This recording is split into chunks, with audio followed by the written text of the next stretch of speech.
ఈ సందర్భంగా మీ మీడియా ద్వారా నేనేం చెప్పదలుచుకున్నానంటే ప్రజలకు కానీ మీకు కానీ, సార్ ఎవడు దొంగనే చెప్పండి, ఎవడు లుచ్చానే చెప్పండి, ఎవడు మంచోడని చెప్పండి. నేనేం చెప్పదలుచుకున్నానంటే ప్రజలకి, ఆంధ్రదేశంలో ఉన్న అన్ని కులాలకి అన్ని మతాలకి మేము ఒక మాట చెప్తున్నా, ఏ కులం వాడు కూడా ఇంక్లూడింగ్ కమ్మ చంద్రబాబు అనేవాడికి ఓటు వేయవద్దు. అతను ఒక పెద్ద దొంగ, అబద్ధాల మనిషి, అవినీతిపరుడు, ఇంత కూడా విలువలు లేకుండా బతుకుతున్న మనిషి. ఎందుకంటే అన్ని కులాలు తిట్టాడు చంద్రబాబు. ఎందుకు వేస్తారు మీరు? చంద్రబాబు గారికి ఎవరైనా ఓటు వేస్తే అది కమ్మ రాజ్యానికి ఓటేసినట్టే, కమ్మ కులానికి మాత్రమే ఓటేసినట్టు, కమ్మ దేశానికి మాత్రమే ఓటేసినట్టు.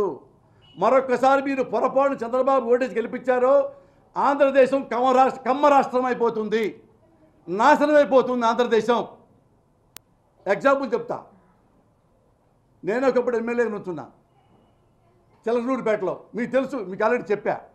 ఒక అమ్మాయి ఏముంది, ఏమయ్యా మన తెలుగుదేశం వాళ్ళు ఏమన్నారంటే, మరి చిరంజీవి గారికి ఓటేస్తే కాపులకు ఓటేసినట్టంట, కాపులు మన గెలవనీరంటే వాళ్ళు గెలిస్తే. ఇలాగా చంద్రబాబు గారి పార్టీ ఇంజెక్ట్ చేసింది జనాల్ని. అంటే చిరంజీవి గారి నుంచి ఉంటే మీకు వ్యతిరేకంగా అది కాపుల పార్టీ, కాపులకు ఓటేయద్దు.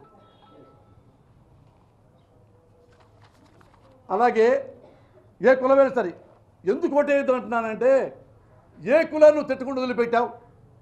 ఆ రోజు చిరంజీవి గారు నుంచున్నారు, చిరంజీవి గారి కుటుంబాన్ని, చిరంజీవి గారి ఇంట్లో ఆడవాళ్ళని కూడా ఘోరంగా తిట్టించావు కదా మీ పార్టీ నాయకులతో. ఈరోజు పవన్ కళ్యాణ్, కేవలం పవన్ కళ్యాణ్ వల్లే కదా లాస్ట్ టైం నువ్వు గెలిచావు చంద్రబాబు నాయుడు గారు. ఇప్పుడు అదే పవన్ కళ్యాణ్ ఇది మంచి ఇది చెడు అని చెబుతుంటే అమ్మలక్కలు తిట్టిస్తావా పవన్ కళ్యాణ్? నిన్నే ప్రెస్ మీట్లో బాధపడుతూ చెప్పాడు.